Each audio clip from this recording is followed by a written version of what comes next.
Cour d'appel judiciaire à Mouila, le ministre de la Justice a personnellement présidé la cérémonie en présence des autorités de la province de Langouni et des magistrats qui devront désormais être au service de cette institution. Et puis la remise d'un lot des véhicules tout-terrain au ministère en charge des eaux et forêts, un don de la coopération avec le Japon.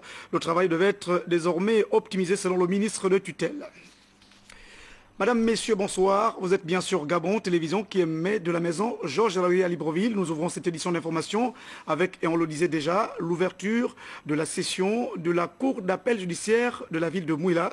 C'est une initiative du ministère gabonais de la Justice et c'est justement le ministre en charge de ce département qui a personnellement présidé la cérémonie. Sur place, envoyé spéciaux Eric Nzengi Mbadinga sur les images de Serge Nzengi Mabila. Ngondo, la garde des Sceaux a rehaussé de sa présence cette cérémonie d'ouverture de la Cour d'appel judiciaire. Cette cour a pour mission de rejuger les affaires, de se prononcer sur le jugement rendu par la juridiction de première instance, en s'assurant que le droit a été bien appliqué et que le tribunal a pris en compte la totalité des faits portés à sa connaissance. La Cour d'appel judiciaire de Mouila exerce un pouvoir juridictionnel sur les provinces sœurs de Langounié et de la Nyanga. Les personnels judiciaires de la province de Langounié et de la Nyanga voudraient n'avoir qu'un seul mot. Merci. Merci au président de la République, chef de l'État, président du Conseil supérieur de la magistrature, pour l'intérêt sans cesse croissant qu'il accorde à l'institution judiciaire. Merci à vous, Madame le ministre de la Justice, pour votre engagement et votre détermination qui ont permis que la Cour d'appel judiciaire de Mouila voie le jour, soulageant ainsi les justiciables de Langounié et de la Nyanga, jadis réduits à un parcours de combattants pour le suivi de leur dossier à la Cour d'appel judiciaire de Port-Gentil. La justice, c'est à la fois le principe moral qui exige le respect du droit et de l'équité, le caractère de ce qui est juste, l'action par laquelle une autorité reconnaît les droits. Les magistrats ont été exhortés à faire montre d'impartialité. Je saisis l'opportunité qui nous est offerte pour vous rappeler les obligations de votre serment qui place l'impartialité au cœur de votre action. En conséquence, je vous exhorte au travail et je voudrais pouvoir compter sur chacun de vous afin que la légitime demande de justice trouve une offre de qualité qui réponde aux attentes des citoyens. Le ministre de la Justice a visité les locaux de la Cour d'appel judiciaire qui ont subi une cure de jouvence de Sobat TCU. Les magistrats ont par la suite été installés dans l'exercice de leurs fonctions. La garde des Sceaux a quitté l'esplanade du tribunal de Mouila avec l'espoir du recul de l'incivisme dans Langounié et la Nyanga. Et puis très rapidement en image, vous allez donc le voir d'ailleurs, ce concitoyen de nationalité malienne qui a été violemment pris à partie par des présumés braqueurs. C'était donc dans la zone du carrefour Léomba la nuit dernière. L'intéressé donc, bien sûr, et qui s'appellerait Diawara Aboubakar, a subi plusieurs coups de couteau et bien sûr des bouteilles qui ont été cassées. Il est actuellement pris en charge dans un hôpital de la capitale gabonaise. La police qui a été saisie donc a tout de suite ouvert une enquête. Les premiers suspects d'ailleurs viennent d'être arrêtés. Nous y reviendrons demain. Parlons maintenant de cet autre fait divers. Nous l'avons d'ailleurs évoqué hier à l'ouverture des éditions d'information. Il s'agit bien sûr de cet incendie qui s'est déclaré au plus grand marché de la capitale gabonaise Libreville, à Montbouette. Aujourd'hui, on s'interroge bien sûr sur les quelques premières raisons qui pourraient justifier cet incendie. 48 heures après l'incendie déclaré au marché de Montbouet, le troisième du genre dans l'histoire de cette grande place commerciale de la capitale, les autorités municipales dressent un premier bilan. C'est une partie où étaient installés 38 ailleurs. La friperie, ils étaient 138. Ceux qui vendent les poules étaient à 9 et ceux qui vendent les autres gibiers étaient à 58. Tous avaient construit avec du bois. Et vous savez que le bois est facilement inflammable. Tous nous avons recensé la perte des marchandises pour 343 commerçants. L'hôtel de ville est confronté à une difficulté, l'indiscipline des commerçants de ce marché. Je ne crois pas qu'il y ait un véritable problème qui se pose avec l'institution municipale. si ce n'est le désordre orchestré par certains commerçants qui ne respectent pas les instructions de la municipalité. On trouve des vendeurs à la sauvette, des gens qui préfèrent abandonner les espaces aménagés pour l'exercice de leurs activités et qui préfèrent aller vers d'autres lieux où, paraît-il, ils sont plus proches des clients que toute autre chose. Les décisions vont être prises dans l'urgence pour mettre fin à l'incivisme. Fini les constructions en bois et branchements électriques anarchiques. Et quand nous demandons que nous voulons détruire tout ce qui est fait en bois dans l'enceinte du marché, mais nous rencontrons l'opposition de certains commerçants qui pour eux, parce que ce sont eux qui installent les autres commerçants comme eux, qui bénéficient de certaines sommes, s'opposent pour qu'on ne reconstruise pas le marché. Plus jamais ça, il faut régler les problèmes dans l'urgence. La mairie appelle au calme avant les conclusions de l'enquête et se situe face aux sinistrés. Sans qu'on ne veuille incriminer qui que ce soit, mais d'abord, penser à toutes ces familles qui ont perdu leurs marchandises, qui ont perdu beaucoup d'argent, parce que ces familles ont besoin de réconfort. Nous voulons seulement leur dire courage. La mairie est là, elle est prête à vous accompagner et prête à apporter sûrement des solutions pour que plus jamais on ne revoie ce que nous avons pu voir hier soir. Ils sont plus de 2000 commerçants à Montbouet. Avec cet incendie, la mairie de Libreville, les syndicats, les sociétés exerçant sur le lieu devraient s'asseoir ensemble pour redéfinir les règles du jeu. Le Gabon va abriter dans les prochains mois un établissement supérieur de formation médicale et paramédicale. C'est l'objet d'une convention qui a été signée aujourd'hui entre le ministre gabonais de l'enseignement supérieur, Séraphin Mundunga, et une délégation malaisienne. Pour les détails, Yolande Kwara, Chrisle Maïnda. Cette poignée de main entre le ministre de l'Enseignement supérieur et le président du groupe malaisien IPSL vient matérialiser le projet de création d'un établissement sous-régional de formation médicale et paramédicale au Gabon. Cette école supérieure va intégrer l'anglais dans sa formation afin de concrétiser la vision du chef de l'État, celle de faire de l'anglais la deuxième langue nationale. Nous signons donc avec des partenaires malaisiens la création d'un établissement d'enseignement supérieur de formation aux professions médicales et paramédicales. Il y aura une immersion en langue anglaise pour les étudiants qui seront inscrits là-dedans, dans cet établissement, et cette immersion en langue anglaise va durer un minimum de 6 mois. Après la signature du paraphe, il s'en est suivi un chapelet de points à élucider, notamment la capacité d'accueil de l'établissement estimée à 300 places, le calendrier du début des cours, ainsi que les raisons qui justifient le choix du Gabon. Le nouveau président, le président gabonais, toute la politique qu'il a mis en place est telle que les investisseurs internationaux, ça fait en un mot l'attrait d'investisseurs, et le Gabon représente en un mot l'endroit idéal pour des initiatives et pour des projets comme celui-là. Les cours dans cet établissement sous-régional pourraient débuter le 10 janvier prochain et les étudiants devraient dans un premier temps bénéficier de 6 mois de cours d'anglais intensifs. Par ailleurs, Marie-Jo Moussavo Moundegou et Médarengang de la rédaction de Gabon Télévision nous rapportent ce soir la rentrée académique à l'école d'application du service de santé militaire. La cérémonie a été rehaussée par la présence du ministre en charge de la Défense nationale, Rufin Paco Monjunga. Détail.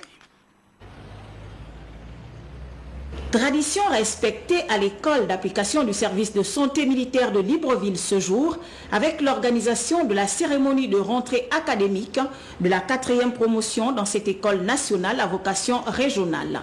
Le ministre de la Défense nationale, Pakam Rufin Anzunga, qui a pris part à cette cérémonie, a procédé dès son arrivée à la revue des troupes, comme à chaque début de cérémonie militaire. Pour cette année, l'école accueille 20 officiers médecins stagiaires originaires de 12 pays africains francophones qui vont bénéficier pendant 39 semaines d'enseignements médicaux militaires. Excellence, Monsieur le ministre de la Défense nationale, nous pouvons affirmer, sans risque de nous tromper, que l'artisan de cette réalisation, j'ai cité son Excellence Monsieur Ali Bongo Ondimba, président de la République, chef de l'État, chef suprême des forces de défense et de sécurité, a eu raison très tôt, car à peine créée, la satisfaction de ses élèves est en voie de dépasser largement nos espérances. Nous vous prions de bien vouloir lui témoigner l'expression de notre profonde gratitude et l'hommage de notre entier dévouement dans la réalisation de cette noble mission. Aussi conscient du rôle prépondérant que joue notre école dans la perspective de son ouverture progressive vers d'autres structures universitaires. Un projet de partenariat avec l'Université des sciences de la santé pour la création des diplômes universitaires de médecine d'urgence et de catastrophe vient d'être initié afin d'offrir demain, non seulement à nos stagiaires militaires, mais également à l'ensemble des médecins civils, une référence universitaire qualifiante, supplémentaire dans leur cursus et davantage des meilleures aptitudes pour mieux prendre en charge nos populations, surtout celles éloignées des grands centres urbains. Véritable pôle d'excellence, l'école d'application du service de santé militaire de Libreville est le fruit de la coopération entre le Gabon et la France en particulier et entre la France et le continent africain en général. Cette cérémonie, à laquelle prenaient également part les chefs des missions diplomatiques accrédités dans notre pays, s'est achevée sur la leçon inaugurale dispensée en salle de conférence de l'école par le professeur Dieudonné Kassafou, doyen de la faculté de médecine des sciences de la santé. Elle avait pour thème la problématique de l'aide médicale au Gabon. Et puis 27 véhicules et du matériel informatique pour les directeurs provinciaux des eaux et forêts. C'est un don de la coopération avec le Japon. La cérémonie de remise officielle de ces outils a été présidée par le ministre Gabriel Chango. Pour les détails, Ahmed Mouyaka, Jean-Pierre Moussouami. 50 véhicules au départ, du matériel et des équipements destinés à l'inventaire forestier, dont du peuple japonais. Cette remise officielle des véhicules aux directeurs provinciaux des eaux et forêts répond aux besoins exprimés par les différentes directions provinciales. Le renforcement des capacités opérationnelles des agents des eaux et forêts étant une des préoccupations des autorités. 27 véhicules sont donc affectés aux 9 provinces du pays, soit en moyenne 3 véhicules par province. C'est des véhicules de terrain. Dans les directions provinciales, effectivement, ça remonte quand même de 5-6 ans. On n'en avait plus. Et effectivement, ça se ressentait dans les rendements. Et nous pensons que nous mettons à profit cette occasion, effectivement, pour dire merci à Monsieur le ministre. Merci également au chef de l'État et au chef du gouvernement. Mais je dirais aussi merci à la coopération. Une chose est de recevoir cette dotation. Une autre, c'est d'en faire bon usage, souligne le ministre des Eaux et Forêts, Gabriel Chango. Je voudrais simplement dire aux directeurs provinciaux que ce matériel vient à point nommé et que vous savez comment on fait pour avoir du matériel. C'est souvent pas évident. Et lorsqu'on l'a, qu'on fasse un effort, mais je veux dire conséquent pour l'utilisation maximale pour permettre à ce matériel d'aller jusqu'à, je veux dire, à son terme. Ça veut dire au terme du renouvellement. La gestion durable des forêts et des écosystèmes, une mission assignée aux agents des eaux et forêts qui nécessite des moyens multiformes à la hauteur de la tâche. Gabon Expo à Libreville abrite toujours les manifestations liées, vous le savez, à la célébration de la journée mondiale de l'alimentation. Bien sûr, place est faite aux expositions et notre reporter, Rodrigue Tessamouanga de la rédaction, a visité 3 des nombreux stands. Sur les 600 structures répertoriées sur toute l'étendue du territoire national, seules 150 de ces coopératives fonctionnent à peu près normalement. Saisissant le thème de la journée mondiale de l'alimentation, les coopératives agricoles du Gabon ont démontré à travers cette exposition-vente leur capacité à nourrir. Sous le triptyque paix, développement et partage, le président de la République, le chef de l'État, son Excellence Ali Bongo Ondimba, a placé l'agriculture, la pêche, l'élevage et le développement rural dans ses priorités de développement pour atteindre l'autosuffisance alimentaire et hisser ainsi le Gabon au rang des pays émergents. Agriculture, élevage, pêche, les stands érigés pour la circonstance suscitent des vocations. Il y a des ports qui nous expliquent comment ça se passe, c'est des productions qui m'ont même intéressé pour l'élevage des porcs. Vous savez, ici au Gabon, nous mangeons tous les surgelés, et plomb un peu frais là, ça nous pousse à faire l'agriculture et l'élevage. Voilà. Ça, je vous assure que l'année prochaine, je vais présenter des choses. Invité par le ministre de l'Agriculture, Julien Kogué-Bekale, certains membres du gouvernement visitent les différents stands. On voit que les Gabonais s'intéressent de plus en plus à l'agriculture, à l'élevage. Et c'est exactement la solution qu'il nous faut, à la fois pour augmenter les revenus des ménages gabonais, mais aussi pour résoudre ce problème de prix. Parce que plus on aura de l'offre dans le domaine agricole, dans le domaine alimentaire, sur le marché, plus on exercera une pression à la baisse sur les prix. Les coopératives agricoles nourrissent le monde. Un thème choisi pour souligner leur rôle dans l'amélioration de la sécurité alimentaire et l'éradication de la faim. Donc parmi les stands, bien sûr, il y a ceux consacrés à l'élevage, notamment des bovins. Et c'est le cas d'ailleurs donc d'en parler, puisque nous recevons ce soir le directeur général de SIAT Gabon, M. Gert van der Wissen. Bonsoir. Bonsoir. Alors finalement, SIAT Gabon se porte mieux et a certainement de nouvelles intentions. Exactement. Comme vous savez, SIAT Gabon a privatisé 3 sociétés d'État qui sont dans l'agriculture, AgroGabon, EVGAP et Sogadel, l'élevage, le palmier à l'huile et l'EVA. Et on peut dire que c'est un grand succès. Alors aujourd'hui, on veut aller encore plus loin. Et c'est pour ça qu'on veut s'introduire en bourse. Et c'est pour ça que je suis là aujourd'hui un peu pour parler de ça aussi. Alors comment ça va se passer, la première démarche qui va être menée à partir de demain? La première démarche est informer les Gabonais c'est ce que c'est le BVMAC, c'est le marché sur lequel on va être coté. C'est pour ça qu'on ouvre à la BVMAC 2 jours un peu notre société. On va montrer aux gens ce qu'est SIAT Gabon, qu'est-ce qu'est la BVMAC et qu'est-ce qu'est BCV Bourse qui va nous accompagner dans cette introduction en bourse. Alors rentrer en bourse, ça nécessite un certain nombre d'atouts. Est-ce que SIAT aujourd'hui est prêt à aller en bourse? Nous, on a toujours dit quand on est 3 années consécutives rentables, on va revendre une partie de nos actionnariats au Gabon. Et c'est ce qui est le cas maintenant. On a eu 3 années consécutives très positives. Alors on pense que c'est le moment maintenant de diminuer la totalité des actions qu'on a et de distribuer une partie de cet actionnariat ici au Gabon. Quel va être le profil des actionnaires? Nous, on cherche un peu tout le monde, quoi. On veut avoir beaucoup de petits actionnaires, comme ça on se stabilise dans le pays. Comme vous savez, on est de Bitam jusqu'à Tchibanga. Alors on veut que tout le monde va participer dans cette introduction en bourse. Évidemment, on cherche aussi les grands investisseurs, mais c'est aussi pour l'homme sur le terrain. Et on veut que tout le monde va pouvoir investir au Gabon. C'est pour ça que la valeur de l'action va être pour tout le monde accessible. Alors c'est une dernière question. La journée de samedi, elle va être consacrée à quoi? La journée de samedi, c'est vraiment une journée de porte ouverte. Alors de 10h jusqu'à 6h, moi je serai là, aussi le DG du BVMAC et le DG de BCV Bourse. On va être prêt pour tout le monde. Tout le monde peut entrer là-bas et poser des questions. Comment ça marche une introduction en bourse? Quels sont les risques? Comment va comporter SIAT Gabon dans les années qui viennent? Quelles sont les intentions de SIAT Gabon ici au Gabon? Quel est l'avenir du secteur des VA? Quel est l'avenir du secteur de palmier à l'huile? Quel est l'avenir de l'élevage au Gabon? Je crois aussi que c'est l'occasion pour nous, Gabon Télévision, de vous accompagner et nous vous assurons donc de notre présence justement à ces journées. Je pense que c'est un moment unique pour le Gabon, pour les marchés financiers. C'est la première fois qu'une société va être cotée en bourse. Et si le Gabon va prendre cet risque, on pense que ce n'est pas un risque, c'est une bonne chose pour stabiliser au Gabon. Et on attend que tout le monde va nous accompagner dans cette introduction en bourse. Merci, M. le directeur général.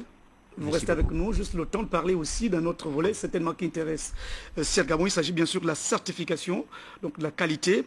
Et c'était d'ailleurs l'objet d'un séminaire qui vient de s'ouvrir et qui se poursuit même dans la capitale gabonaise. Marie-Josée Ndombi pour les détails. La Semaine nationale de la qualité qui regroupe les acteurs de la qualité et les entreprises qui souhaitent développer une nouvelle approche de management vise l'appropriation de cette culture par les dirigeants des entreprises, la capitalisation du savoir-faire et la mise en valeur du professionnalisme des entreprises, ainsi que la vulgarisation des normes et référentiels de la qualité. Parmi les entreprises qui y prennent part, la Caisse nationale de sécurité sociale qui a opté pour ce système de management en vue d'atteindre ses performances. Le système de management qualité est plus qu'un outil, devrait être une culture. Il faudrait que les gens se mettent en tête que pour atteindre des performances, pour pouvoir être aujourd'hui dans l'échiquier mondial, il est important d'être performant, mais il est important d'avoir une culture de performance. Il faut avoir envie d'être excellent. C'est très important. En matière de qualité, l'instrument que nous avons utilisé, c'est la certification ISO, la version 9001, qui est en fait la version qui permet de s'organiser, de bien s'organiser pour avoir une meilleure transparence et une bonne gouvernance. La question de qualité étant transversale, chaque administration a son rôle à jouer. C'est le cas de la Direction générale de la concurrence et de la consommation qui contrôle le respect des normes sur les produits mis à la disposition des consommateurs, aussi bien sur le plan biologique que physico-chimique. Je peux dire ici déjà que la DGCC dispose d'un laboratoire contrôle qualité qui est situé du côté de Vando. Et lors de nos enquêtes, lorsque nous avons des doutes, nous pouvons justement recourir à cette expertise pour nous assurer que le produit est bel et bien conforme déjà à la spécification qui est mentionnée sur l'étiquetage et également que sur le plan microbiologique, ce produit ne présente aucun danger pour le consommateur. Un travail de synergie s'impose entre les administrations avec l'Agence de normalisation de transfert de technologie pour atteindre les exigences nationales et internationales en termes de qualité. Carte Gold Nouvelle Formule, c'est un contrat social qui vient d'être signé entre Western Union et ses divers partenaires. C'est aussi l'occasion donc pour cette carte et les nouveaux partenaires de la société citoyenne qui a été présentée à la presse nationale et internationale au cours d'une conférence de presse. Pour les détails, Raissa Lormeza, Chris Lemaïda. Lutter contre l'inflation, la cherté du coût de la vie sont entre autres les objectifs que se fixe l'entreprise citoyenne Western Union à travers son programme de fidélité. La carte Gold, qui est représentative de ce programme initié il y a 3 ans, a été présentée dans sa nouvelle formule. Aujourd'hui, elle compte plus de partenaires, 11 au total, et offre plus d'avantages. Cette carte, certainement, a des avantages, comme vous pouvez voir sur le premier slide. Donc c'était accroître la fidélité des clients au service Western Union, c'est-à-dire qu'on voulait la vulgariser pour que chacun tire profit et bâtir une relation avec les clients sur le long terme. En fait, en un mot, récompenser également c'est une transaction dans une de nos agences. Différents secteurs d'activité sont concernés pour faciliter le quotidien de la population et partant la clientèle. Santé, immobilier, alimentation, automobile, tout a été pensé et les partenaires assurent. Gabon a plus ou moins lancé le lavage automatique des véhicules qui fonctionne assez bien d'ailleurs, dont nous sommes assez fiers. Et aujourd'hui, il sera possible pour tous les détenteurs de la carte Gold de pouvoir bénéficier de 10% sur tous les lavages qui seront effectués sur notre réseau, aussi bien à Libreville qu'à l'intérieur du pays. Tout à fait bénéfique pour nous deux, c'est du donnant-donnant. Les clients en profitent aussi. Différents canaux de communication ont été retenus pour une large diffusion de l'information. Il y aura une grande campagne de communication, communiquée.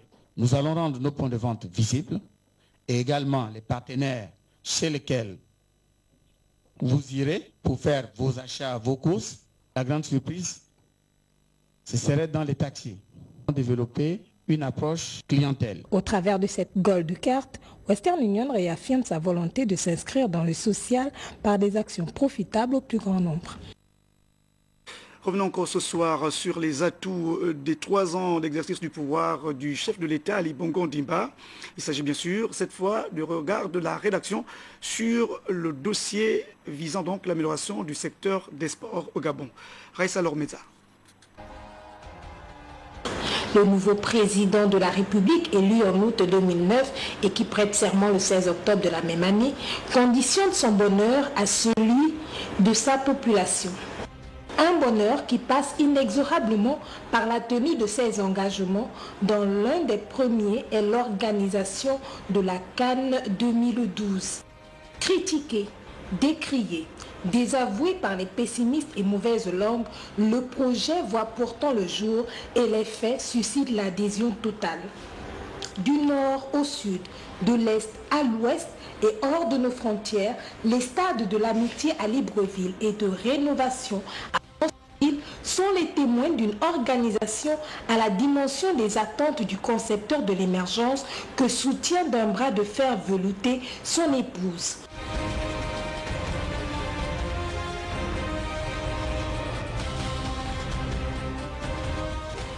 Le finish est féerique.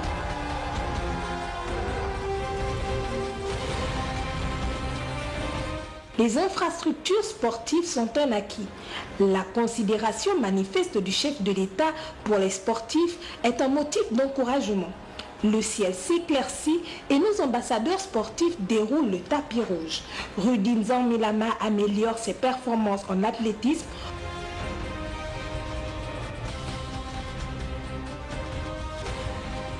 On retiendra donc sous ce mode dont on célèbre la 3e année la victoire des Panthéraux à la Coupe de la Confédération africaine de football qui qualifie le pays pour la première fois à des Jeux olympiques. Et pour la première fois, le Gabon enregistre une forte participation aux 10 Jeux. Les 30e Olympiades à Londres inscriront en lettres d'or le nom d'Anthony Obab. Le taekwondoka offrira à la nation sa première médaille olympique, une médaille d'argent. Et parce que le sport roi fédère, le supporter numéro 1 du football au Gabon décide de professionnaliser le championnat d'élite. Tout est mis en place pour mettre en musique la volonté du chef de l'État et le championnat débutera ce vendredi 19 octobre. Rome ne s'est pas bâtie en un jour, mais déjà les résultats de l'heure et les mutations permettent aux sportifs d'aborder l'avenir en confiance. Et puis demain, toujours à 20h, Rodrigue Tessamwanga et Tassanamiko vous proposent 2 autres dossiers liés justement aux 3 ans d'exercice du pouvoir du chef de l'État. 2 dossiers qui portent respectivement sur les infrastructures routières et sur l'économie. Et puis un rendez-vous important ce soir sur Gabon Télévision. Bien sûr à partir donc de 21h ce soir. Donc c'est une grande émission politique sur Gabon Télévision à l'occasion des 3 ans de pouvoir du président de la République chef de l'État, Ali Bongo Ondimba. Entre autres invités sur le plateau de David Elamissa, Emmanuel Nzebe-Kale, Rigobert Ikamboyendeka, Pierre Claver Magangamoussavou et d'éminents universitaires. Le débat est prévu donc, je le disais à l'instant, à 21h. Vous savez donc dans le département d'Ikoitsini et le Cap s'organise une élection partielle. Il s'agit bien sûr pour la rédaction de Gabon Télévision d'aller constater aujourd'hui même comment s'est déroulée la délivrance justement des cartes d'électeurs. Et c'était Cyril Ngaleko qui était sur place. La mairie de la commune d'Ovendo est le lieu choisi dans cette ville pour le retrait des cartes d'électeurs qui permettront de renouveler le siège de député du 2e siège du commun mandat jadis occupé par Paul Biogemba, aujourd'hui à la tête du Conseil économique et social. Avec 10 centres de vote, dont 16 bureaux pour 28 945 électeurs recensés, le retrait des cartes d'électeurs dans la commune d'Ovendo ne connaît pas l'affluence des grands jours électoraux. Il n'y a pas d'engouement, les gens viennent au fur et à mesure. Okay. Les communiqués ont été déjà lancés par le ministre de l'Intérieur et les gens, la population est intéressée actuellement. Peut-être, où ils s'informent, ils ne s'informent pas, mais je pense que le dernier jour, ils seront peut-être nombreux. Le vote, l'un des devoirs du citoyen. Les inscrits sur les différentes listes électorales sont donc conviés à retirer leur carte d'électeur afin d'accomplir ce devoir qui devra permettre de compléter les sièges vides au Palais Léomba. Le dernier jour des retraits des cartes pour les dites élections étant prévu pour ce vendredi 19 octobre 2012. Et puis ce communiqué, la commission électorale locale d'Ikoitsini de la commune Ovendo et du Cap Estiras qui informe les électeurs inscrits au centre de vote Université des sciences de la santé que dans le cadre justement de cette élection partielle qui aura lieu le samedi 20 octobre 2012 dans le 2e siège du district d'Ikoitsini de la commune d'Ovendo et du département du Cap Estiras, les bureaux de vote du 10 centre ont été transférés à l'école publique d'Akournam 1. Par conséquent, tous les électeurs inscrits dans ce centre de vote sont invités faciliter à l'accomplissement de leurs devoirs citoyens à l'école publique de la Cournam 1 le samedi 20 octobre 2012 pour la commission électorale locale du district du Koitini de la commune d'Ovendo et du département du Cap-Estégas, le président Fiacre Béranger Ntumbiri. Parlons un peu de politique maintenant, puisque nous y étions déjà. Il s'agit donc de relayer le discours du chef de l'État devant les deux chambres du Parlement réunies en congrès récemment. Et l'exercice a été mené dans le deuxième siège du 5e arrondissement de Libreville. Reportage. Mission accomplie pour les militantes et militants du PDG du premier et deuxième siège du 5e arrondissement qui, malgré l'absence du leader politique Jean-François Ntuntumeman, pour des raisons calendaires, se sont retrouvés pour faire œuvre de pédagogie du message du président de la République lors de son passage devant les deux chambres du Parlement. J'ai retenu du discours du président de la République qu'une telle manifestation, c'est-à-dire une conférence nationale souveraine, n'était pas opportune. Aujourd'hui, les libertés politiques, les libertés d'association, les libertés syndicales sont garanties. L'honorable Gisèle Akogé a été parmi les actrices de ce relais. Le président Omar Bongo Ondimba disait, il n'y a pas de peuple supérieur à un autre, il n'y a pas de point supérieur à une autre. Nous sommes tous des Gabonais à part entière, nous sommes tous des peuples d'une même nation, des peuples qui vivent ensemble en bonne entente, en bonne cohésion, avec surtout cette volonté de construire notre pays. Il ne serait être question de remettre en cause cette unité nationale. Au nombre des thèmes abordés, la biométrie figurait en bonne place. Avec la biométrie, il y aura désormais l'identification de la personne, il y aura la photographie de la personne, il y aura les empreintes. Sur la liste électorale, désormais, lorsqu'il y a votre nom, il y a votre photo à côté. Et sur la carte d'électeur, c'est la même chose. Donc, je pense que sur ce point, il n'y a plus de débat. Satisfaits du devoir accompli, les militantes et militants du PDG du 5e arrondissement se sont séparés dans la bonne humeur, se donnant rendez-vous pour d'autres rencontres. Le même exercice a été mené dans le 4e arrondissement de la capitale gabonaise Libreville. Moussa Nzengi Boussougou, Jean-Pierre Moussouami.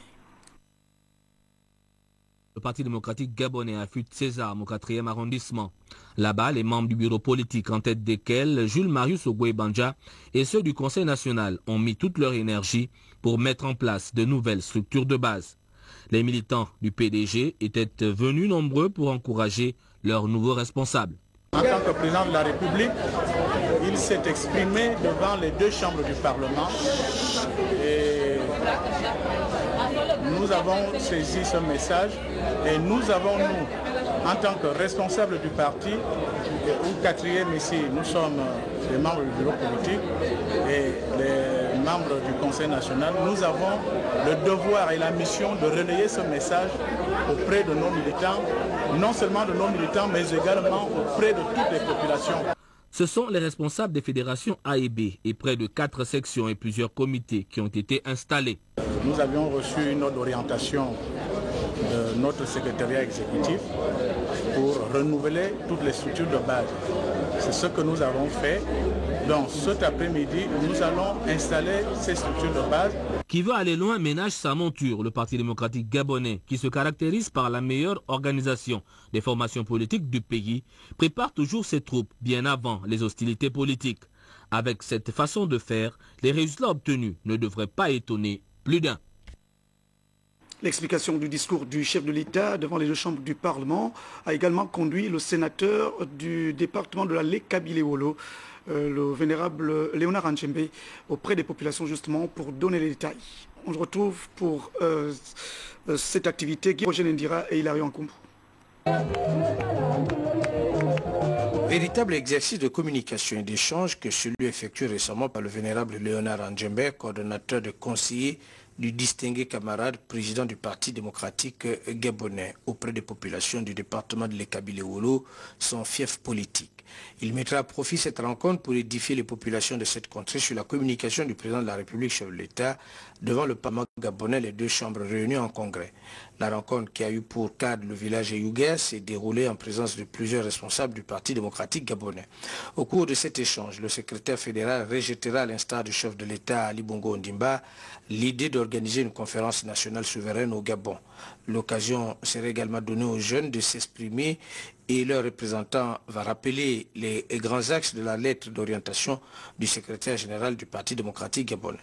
En prenant son tour la parole, le sénateur Andjembe évoquera les principaux thèmes développés par le président Ali Bongo Ondimba aux deux chambres du Parlement, notamment le rejet de la conférence nationale, la cohésion nationale, l'amour du pays, la solidarité, les grands axes du plan stratégique Gabon émergent, la prise en compte des jeunes et des femmes dans le poste électif dès la prochaine élection locale. S'agissant de la conférence nationale, le sénateur de l'Ekabi-Lewolo qualifiera cette demande d'un coup d'État contre les institutions en place. Le chef de l'État qui estime que son mandat étant en cours, ayant reçu son mandat du peuple gabonais, et sur la base d'un programme, il entend appliquer ce programme. Et que pour cela, il ne va pas se laisser distraire par ceux qui ont parlé d'une conférence nationale dite souveraine, qui, vous savez, n'a pas d'objet. Notre pays fonctionne, les institutions de notre pays fonctionnent correctement. Il n'y a pas de crise au Gabon. Ce que veut le Gabon aujourd'hui, c'est que le chef de l'État applique son programme qui est déjà en action et dont les effets sont déjà porteurs.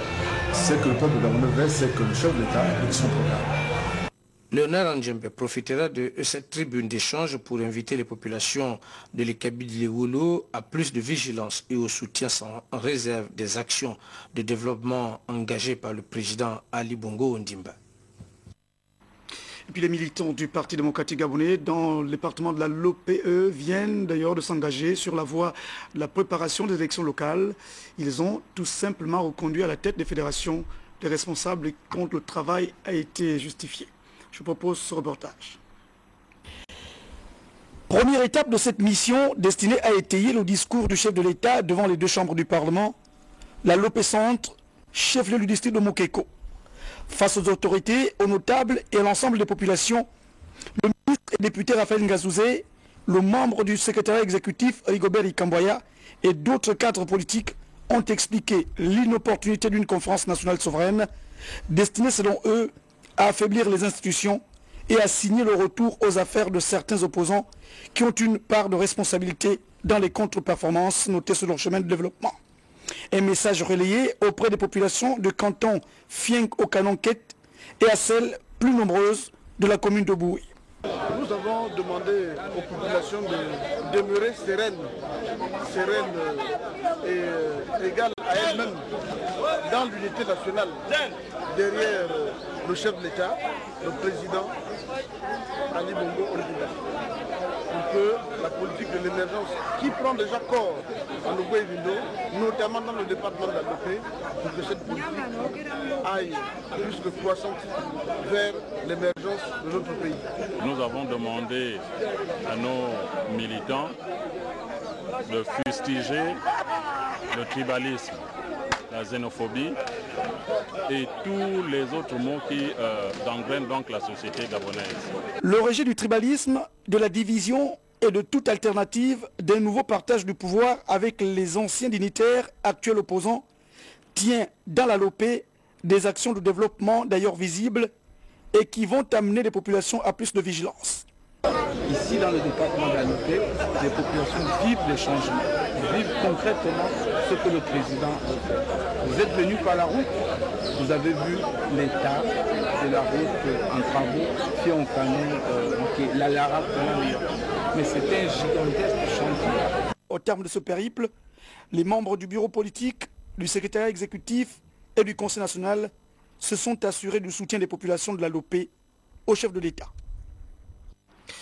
C'est donc sur cet élément que nous refermons cette édition d'information. Merci à Christian Olélé, à toute l'équipe de la régie qui m'ont accompagné depuis lundi.